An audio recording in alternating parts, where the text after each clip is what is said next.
Olá pessoal, bom dia. Segunda-feira, dia 25 de novembro, reta final de 2024 aqui, e tem muito indicador para a gente observar ao longo dessa semana. Vamos começar com o que já foi divulgado, né? A gente teve no começo desta segunda-feira a divulgação da terceira leitura semanal do IPCS da Fundação Getúlio Vargas. O índice semanal de preços ao consumidor mostrou nova desaceleração, né? 0,04, em comparação a 0,15 da segunda semana de novembro e 0,32 da primeira semana de novembro. A inflação está, portanto, desacelerando no Brasil. Agora, quando a gente olha por grupo, tem o grupo de alimentos e bebidas, que é o mais importante dos grupos ali de índice de preço ao consumidor, ele aumentou o ritmo de elevação, né? Tem um problema aí, essa desaceleração dos preços mostrada pelos indicadores de alta frequência de inflação aqui no Brasil, elas têm refletido a mudança da bandeira tarifária, de vermelha fase 2 em outubro para amarela em novembro. Então isso tem empurrado a inflação para baixo. Agora, quando a gente olha por grupo, tem um problema aí que no grupo de alimentos. Inclusive, isso pode piorar, né, já que os frigoríficos estão boicotando a operação, o Carrefour Brasil, depois que o Carrefour da França disse que não compraria mais carnes oriundas do Mercosul. Então, os riscos inflacionários são grandes, apesar dos números semanais da Fundação Getúlio Vargas mostrarem uma situação relativamente positiva de desaceleração dos preços aqui no Brasil. Bom, nessa semana, para tirar essa dúvida, a gente tem a divulgação do IPCA 15, a prévia da inflação oficial aqui no Brasil. E, assim, os números, as expectativas em torno desse número são grandes, justamente porque ele vai dar um pouco, ele pode dar o tom ali da próxima reunião do Comitê de Política Monetária. A nossa expectativa é de que haja um aumento de 0,25%. A gente está no limite inferior das projeções, ali junto com uma outra empresa que também tem projetado um número abaixo para o mês. Só que só para vocês terem uma ideia, as projeções coletadas pelo Broadcast, na Agência Estado, o serviço de informações em tempo real da Agência Estado, essas projeções vão de 0,22 até 0,64%. Então, uma amplitude gigante aí entre as projeções. A mediana, só para facilitar a nossa vida, é de uma variação de 0,49, quase o dobro da projeção da análise econômica, mas a gente está confiante considerando os dados aí de alta frequência, as prévias do GPM e outras coisas mais. Então, só para sintetizar o primeiro grupo aqui de elementos, falando de inflação em particular, os dados semanais da FGV mostram desaceleração dos preços, mas quando a gente olha para o grupo de alimentos, a gente vê um problema. Riscos inflacionários, há uma grande chance de o Brasil não cumprir com a meta de inflação para esse ano. E a gente vai olhar o comportamento do IPCA 15, porque se ele vier mesmo em torno de 0,25%, a gente pode, ainda existe uma chance de nós cumprirmos a meta de inflação para esse ano. Então, inflação, os dados são ambíguos por enquanto, né? Falando de outro indicador que já saiu nesta segunda-feira, os dados do balanço de pagamentos. O Brasil encerrou um mês de outubro com um déficit em transações correntes de cerca de 5,9 bilhões, abaixo dos 6,9 bilhões registrados em setembro. Isso porque a balança comercial veio bem abaixo. O número só não foi pior porque o déficit na balança de serviços foi bem menor do que a média desse ano ou dos últimos meses.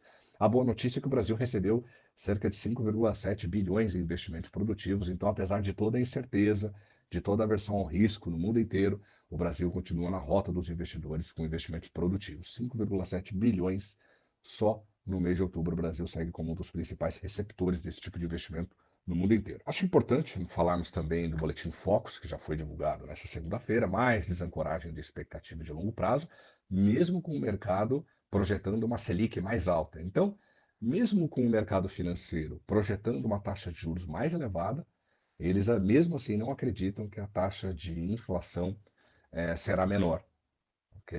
Aquela coisa que a gente vem dizendo, nós aqui da análise econômica, e agora muitos outros economistas falando sobre o tema, ainda bem, que a meta de inflação para 2024 e 2025 é impraticável.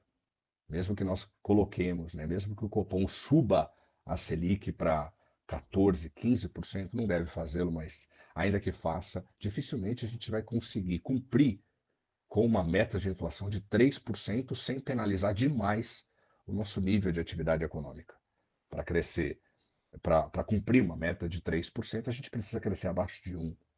Então, se nós quisermos crescer 0,5%, cumprir com uma meta de inflação tão audaciosa fica um pouco mais fácil. Então, mais um elemento aí mostrando que algumas coisas estão fora de lugar aqui no Brasil. Bom, eu acabei me passando aqui, mas eu pulei o IGPM. O IGPM será divulgado ao longo desta semana. E ao contrário do que a gente viu no IPCS e deve ver no IPCA 15, uma desaceleração da inflação aqui no Brasil, o IGPM deve permanecer elevado. Talvez ele até apresente alguma desaceleração, mas ele deve vir bem forte. Principalmente porque a gente tem uma taxa de câmbio muito desvalorizada e os esforços do Banco Central Chinês em reanimar a economia para cumprir com a meta de crescimento de 5% por ano, acabou impactando o preço de algumas commodities importantes e que pesam bastante sobre o IGPM, como o minério de ferro, que tem subido ao longo dos últimos dias. Então, o IGPM deve permanecer forte, sobretudo porque a gente tem um processo de desvalorização cambial importante ao longo das últimas semanas e por conta dessa influência da China nos preços de algumas commodities que pesam bastante sobre o índice geral de preço do mercado da Fundação Getúlio Vargas. Agora vamos falar de coisa boa, né? Tem a taxa de desocupação. Essa semana a gente vai conhecer a PNAD contínua mensal e os dados do CAGED. Primeiramente, né, a taxa de desocupação deve continuar caindo no Brasil. A gente só tem dúvida quanto à magnitude dessa queda. A gente tem projetado aqui para o trimestre encerrado no mês de outubro uma queda para 6,3%, ante 6,4% no trimestre encerrado em setembro. Então, mais diminuição da taxa de desocupação no Brasil, com forte geração de vagas de trabalho também no mês de outubro. Então, a gente tem um cenário que é bastante positivo aqui no Brasil quando a gente olha para o mercado de trabalho. A gente está projetando a criação de cerca de 209,5 mil vagas, arredondando aqui, 210 mil postos de trabalho formal, só trabalho formal em outubro, o que deve garantir a continuidade desse processo de diminuição da taxa de desemprego aqui no Brasil. E aí, é claro, né? O Banco Central está olhando as taxas de inflação e está olhando o nível de atividade econômica, com uma taxa de desemprego em queda e mais indicadores que mostram que o mercado de trabalho continuará evoluindo favoravelmente ao longo dos próximos meses. Isso pode dar suporte para que o Copom opere um aumento de juros ainda mais forte em dezembro, como eu falei anteriormente.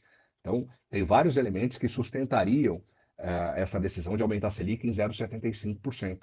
Eu não estou dizendo que eu sou favorável a esse aumento, estou dizendo que para cumprir essa meta impraticável de inflação, o Banco Central poderia usar o argumento, né, de que a economia está crescendo além das suas capacidades, de que a inflação continua oferecendo riscos de aumento significativo ao longo dos próximos meses e que isso exige, nesse momento, uma atitude mais contundente da autoridade monetária brasileira, um aumento de 0,75. Então, o mercado de trabalho pode impulsionar o Copom para aumentar aí o ritmo de elevação da Selic na reunião do mês que vem já. Em dezembro a gente já tem reunião. Então, estaremos de olho tanto na PNAD quanto nos dados do CAGED. Para falar mais um indicador que eu pulei também aqui, o indicador de confiança que a FGV também divulgou hoje mais cedo. O índice de confiança do consumidor subiu de forma significativa no mês de novembro, alcançou 95,6 pontos, abaixo da linha neutra de 100 pontos. Então, o consumidor não está exatamente confiante, mas ele tem um nível de confiança muito maior hoje que tinha há alguns meses. Aquele movimento que a gente viu de melhora do nível de confiança ao longo de todo o ano de 2024 prossegue, né? Foi retomado depois de uma pequena desaceleração registrada no mês de outubro. Esse aumento na passagem de outubro para novembro foi o maior em cerca de 14 meses, e esse nível de 95,6 pontos, apesar de estar abaixo da linha de 100 pontos, é o maior em quase 2 anos. Então, a índice de expectativa está bem acima da linha de 100 pontos, mostra que o consumidor está confiante para os próximos meses, mais um indicativo de que a economia brasileira encerrará o ano com forte ritmo de crescimento nesse último trimestre. E aí, para não falar que não tem indicador de macroeconômico do exterior, nessa semana a Eurostat deve divulgar a prévia do índice de preço ao consumidor lá da zona do euro.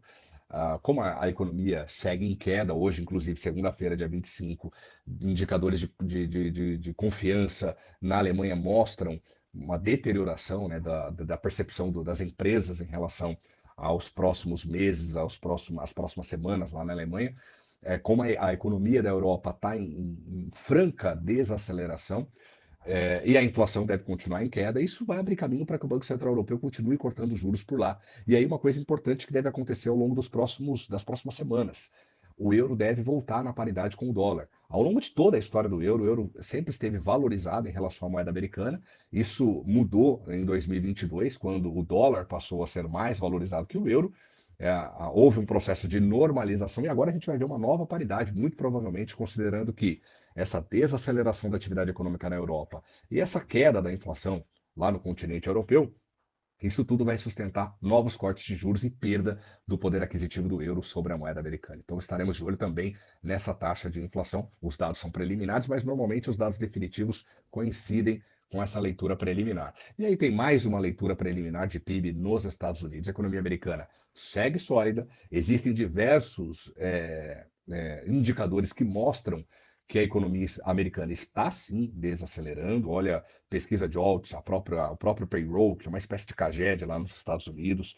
Diversos números mostram que a economia dos Estados Unidos está desacelerando. Agora tem outros números que mostram que ela ainda permanece forte, basta observar os índices de gerentes de compras que foram divulgados na semana passada. O setor de serviços segue muito forte lá nos Estados Unidos, então a maior economia do mundo está perdendo força, mas num ritmo menos intenso do que gostaria, por exemplo, o Federal Reserve. Então, todo mundo de olho na segunda leitura preliminar do Produto Interno Bruto norte-americano do terceiro trimestre deste ano.